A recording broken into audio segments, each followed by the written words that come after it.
In today's video, we'll be discussing how to vet a carrier before booking them on a load or adding them to your carrier base.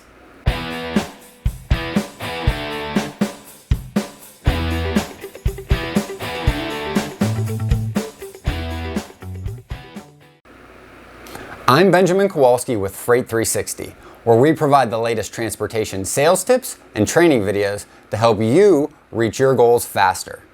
If you're new here, make sure you go ahead and hit the subscribe button below, and all the details will be found in the description box.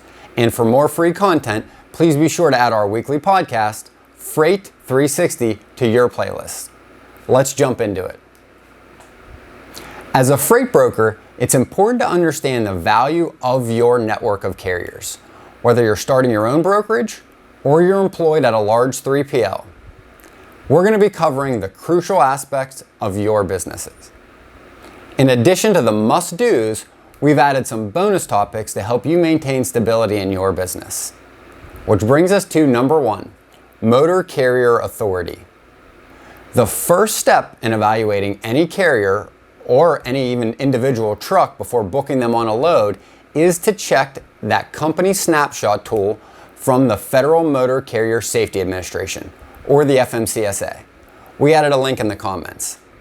What you're going to be verifying here is that they have an active carrier authority, because without that, it would be illegal to hire them. Additionally, in the same site, you're going to be able to look at their length of authority, their fleet size, how many trucks they have, right? You'll be able to see their safety ratings and inspection statistics for an idea of how reputable and reliable that carrier actually is. For example, you might feel more comfortable hiring a carrier that's been in business for, let's just say 40 years, right? Over a carrier that just went into business last month, right? Another key aspect is their fleet size. This is going to give you a better understanding of all of their resources, right? And their ability to handle additional loads as you get more business from your customers.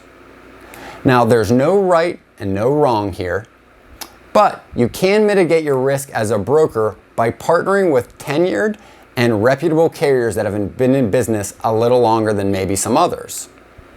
Which brings us to number 2, right? Their insurance requirements. Does this carrier have the proper level of insurance to cover your customers' requirements?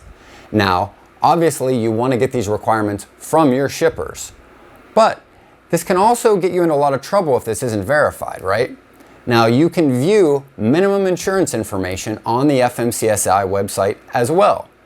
So let's say if a customer's shipment is valued over the standard coverage, which goes up to $100,000, or may require a specific policy to be in place, you need to ensure the carrier has that policy or can get it added to haul this specific shipment if needed.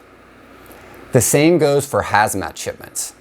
Carriers and drivers specifically must have hazmat endorsements to legally haul dangerous goods.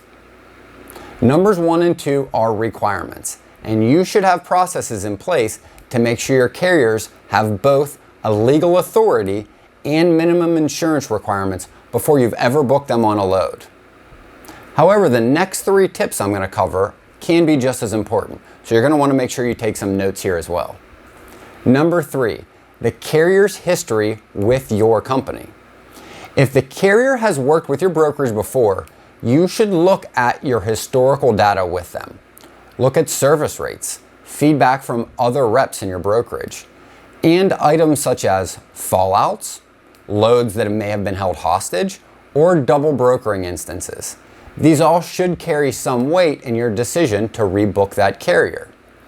I know many brokers out there that will blacklist a carrier, never use them again if they've had as little as 1 serious violation with their company. And you should discuss with other people in your organization what those limits actually are. Number 4, carrier reviews. You can see feedback about a carrier from other shippers and brokers just by searching through the load boards, such as DAT. But you can also find them with a simple Google search.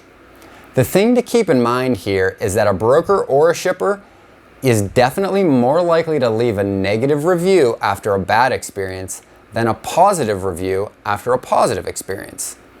The key takeaway here is look out for trends. Are you seeing complaints of service failures or fallouts often? Are you seeing responses from the carrier to each review? Those are the contexts you'll want to consider when you're really evaluating a carrier's reviews. And finally, why strong carrier networks are important.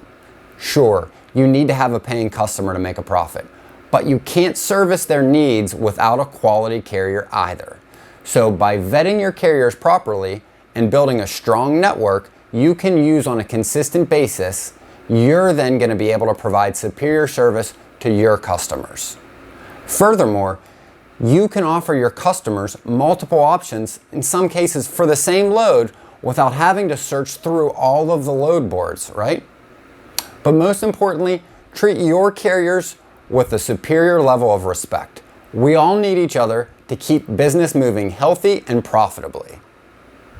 If you'd like more on this topic, please add your topics to the comments below. And remember, whether you believe you can or believe you can't, you're right.